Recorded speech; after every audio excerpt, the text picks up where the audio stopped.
early April, dozens of residents and staff at the resort at the Texas City Nursing Home tested positive for COVID-19. The Senior Center's medical director, Dr. Robin Armstrong, knew time was not on his side. He had to act fast. So in addition to sheltering in place, Dr. Armstrong began treating residents with hydroxychloroquine. Dr. Armstrong joins me now. Dr. Armstrong, it's great to see you tonight. Thank you for coming on. What was the outcome of treating the residents with hydroxychloroquine?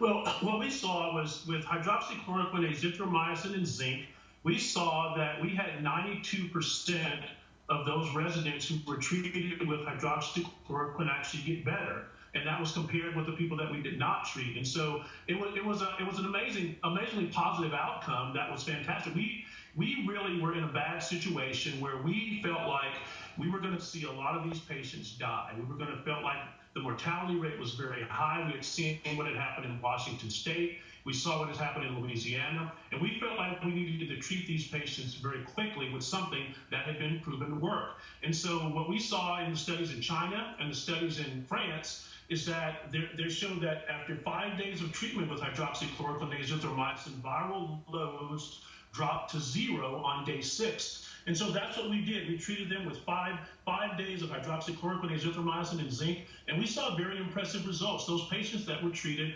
actually have recovered well and are doing well today. Well, Dr. Armstrong, this is what a cardiologist on CNN said last night about the impact of hydroxychloroquine use on the heart.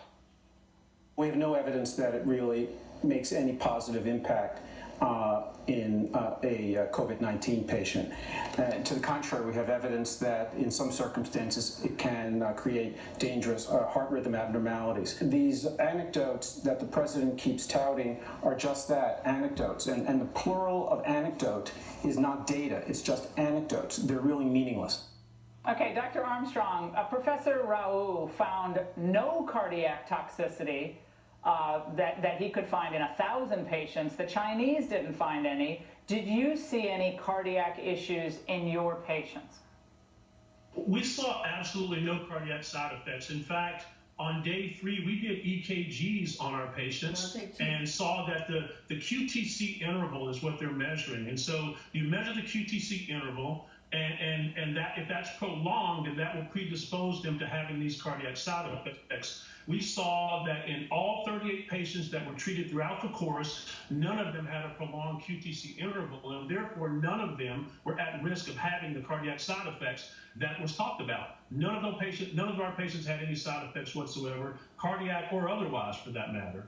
So Dr. Armstrong, what I'm hearing from treating physicians here in Washington, D.C., Northern Virginia, Maryland, they're concerned that they are no longer free to prescribe hydroxychloroquine given the FDA's warnings that are not technically prohibiting them, but the warnings are such that hospital organizations, big hospitals like Johns Hopkins, are taking it out of its standard of care protocol, which in the words of one doctor today, I just got off the phone with him before the show, he said people are going to die because they're not going to get hydroxy. They're going to wait till they get to the hospital, then it's going to be perhaps too late.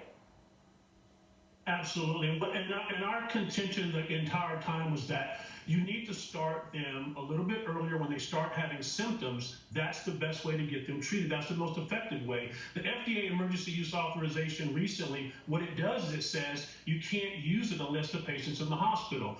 My contention, especially with these elderly patients, because their mortality rate is so high in the hospital that you have to use it earlier. So they're only allowing doctors to use it in situations where it's almost too late to treat them. And so I think that we have to be aggressive on the front end. And our experience and our observation was that patients did well when they were treated with mild symptoms. We prevented them from going to the hospital, and we also prevented their mortality rates from going up. And so that was significant. And we were happy with the outcome. The families are happy with the outcome. We saw no side effects. And so I think it's a positive result, and I think the FDA is not serving us well by issuing these orders and backtracking on the previous emergency use authorization, which allowed us to use the drug more freely. I think they have to rescind that warning. I think people are not going to live because of this warning, sadly. And I know that wasn't their intention, but I think prophylactic use in this emergency pandemic situation seemed to work for you guys, and it's probably going to work in other places. It's working around the world. Dr. Armstrong, I cannot tell you how much I admire what you do on a daily basis. So many of us have parents or had parents who are in senior facilities, and the nurses and doctors, they do really hard work. And you made a courageous call, and I really, really appreciate it. Thank you for sharing your story tonight. Thanks for having us on. Thank you, Laura. All right.